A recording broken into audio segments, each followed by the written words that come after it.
রহমানির রহিম। আজকে জাতীয় শ্রমিক লীগ কর্তৃক মানববন্ধন আয়োজিত আজকে মানববন্ধনের সম্মানিত সভাপতি সকল স্তরের শ্রমিক ইউনিয়নের নেতৃবৃন্দ, আমরা বলতে চাই আজকের এই মানববন্ধন থেকে জানাতে চাই সর্বপ্রথমেই রায়গঞ্জ 4 আসনের এমপি আনারকে যারা হত্যা করেছে, আমরা আনার হত্যার বিচার চাই। যারা পরিকল্পিতভাবে নিষ্কৃতভাবে যাদের আনারকে যারা হত্যা করেছে, যারা অন্যান্য সন্ত্রাস, তাদেরকে আমরা বিচার চাই। সেই সাথে বিচার চাই আমরা এই মানববন্ধন থেকে আমাদের ডিবি হারুন সাহেবকে এই মানববন্ধন থেকে তাকে অভিনন্দন জানাই। অভিনন্দন জানাই এই কারণে যে ডিবি হারুন সাহেব তিনি দক্ষতার সাথে সততার সাথে সে নিরপেক্ষভাবে মামলাগুলো তদন্ত করেন। এই মামলায় যাতে সাধারণ মানুষ এসে না যায়, সেই কারণে আমরা ডিবি হারুন সাহেবকে অভিনন্দন জানাই। অভিনন্দনের সাথে আমরা বলতে চাই জাতীয় রিক্সা শ্রমিক লীগ জেলা শাখার পক্ষ থেকে আমরা অভিনন্দন জানাই।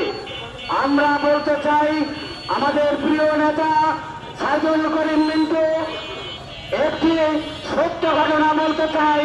সত্য ঘটনা হলো একদিন আমার রিক্সা শ্রমিকের সদস্য তিনার ছেলেকে হাসপাতালে ভর্তি করা হয়েছিল। যখন সেই রিক্সা শ্রমিকের ছেলে হাসপাতালে ছিল, তাকে ট্রিটমেন্ট হয় না, তাকে সুস্থ করা যায় না। এমনিভাবেই রাত 12টার সময় এই পাম্পে এসে দেখলাম আমাদের প্রিয় নেতা সাইদুল করিম মিন্টু ভাই তিনি নাস্তা করছেন। এমন সময় আমি বললাম, ভাই আমার একটি রিক্সা শ্রমিকের সন্তান সাথে থেকে হাসপাতালে নিয়েছে, তার ট্রিটমেন্ট হচ্ছে না। মিন্টু ভাই তাৎক্ষণিকভাবেই তার খাবার ঠেলা দিয়ে রেখে আমার সাথে হাসপাতালে গিয়ে সেই শ্রমিকের সন্তান তার ওষুধ দিয়েছে, তার জীবন বাঁচিয়েছে। মিন্টু ভাই এমন একটি নেতা, যে নেতা ওই মহামারী করোনার মধ্যে নিজের জীবনের ঝুঁকি নিয়ে নিজের জীবন বাঁচিয়ে রেখে সাধারণ রিক্সাদার শ্রমিকদের খাবার দিয়েছে, ওষুধ দিয়েছে। সেই একটি নেতা এরকম তাদের সাথে সম্পৃক্ত থাকতে পারে আমরা বিশ্বাস করি না।